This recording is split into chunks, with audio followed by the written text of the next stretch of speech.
அன்பான மக்களே, எங்கே போனாய் என்னை விட்டு, எங்கே போவேன் உன்னை விட்டு. இந்த லைன் பார்த்தீங்களா? இந்த லைனை எப்படி கண்டுபிடிச்சாங்கன்னே தெரியலங்க.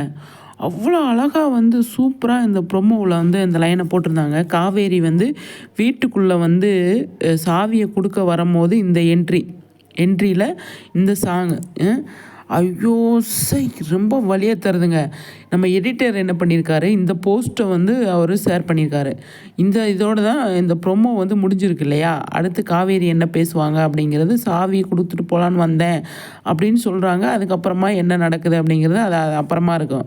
ஆனால் இந்த போஸ்ட்டுக்கும் நீ எங்கே போவாய் நான் எங்கே போவேன், இந்த லைன் எவ்வளோ ஒரு அட்டாச்சாக இருக்குதுன்னு பாருங்களேன்.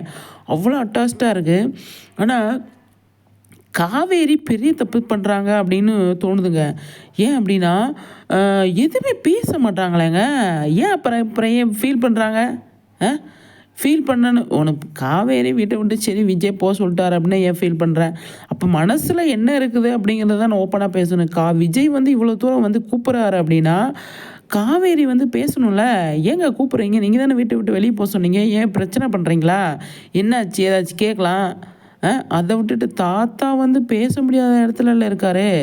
ஆனால் விஜய் எவ்வளோ இறங்கி போய் பேசுகிறாருங்க. அவர் பண்ணது காவேரிக்கு பயத்தை கொடுத்துருக்குன்னு வச்சுக்கலாம். சரி வீட்டை விட்டு போன்னு சொல்லியாச்சு, டைவர்ஸ் பேப்பர்லாம் கையெழுத்து வாங்கியாச்சு அப்படின்னு சொல்லி விஜய் சொன்னார் அப்படிங்கிறதே இருக்கட்டும்.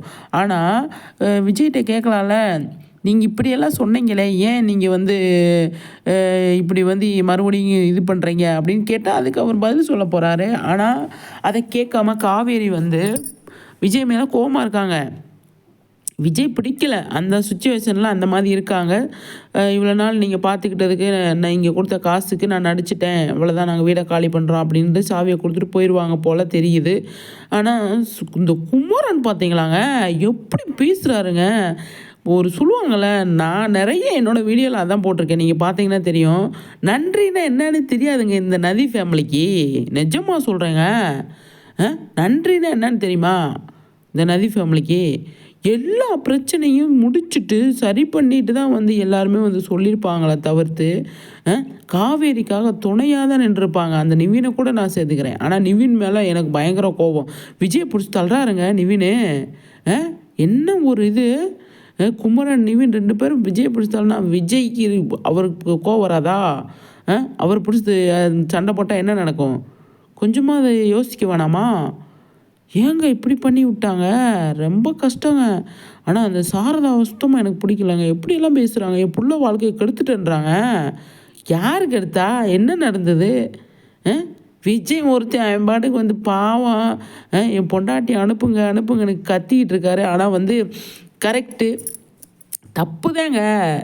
தப்பை சரி பண்ணிக்கிறதுக்கு திருத்திக்கிறதுக்கு ஒரு வாய்ப்பு கொடுத்தா தானேங்க அவன் திருந்த முடியும் யாராக இருந்தாலும். இப்போ நம்ம லைஃப்லேயே ஒருத்தவங்க தப்பு பண்ணுறாங்க அப்படின்னா அந்த தப்பானவங்களை போய் தப்பு பண்ணுறேன்னு சொல்லிக்கிட்டே இருந்தால் அவங்க எப்படி சரி பண்ணுறது? அவனை யாராக இருந்தாலும் சரி பண்ண முடியாது. நீ தப்பானவன் சொன்னால் சரி பண்ண முடியாது. நீ சரியாக இருக்கணும் அப்படின்னா நம்ம எடுத்து சொன்னால் தான் அவங்க சரியாக இருப்பாங்க.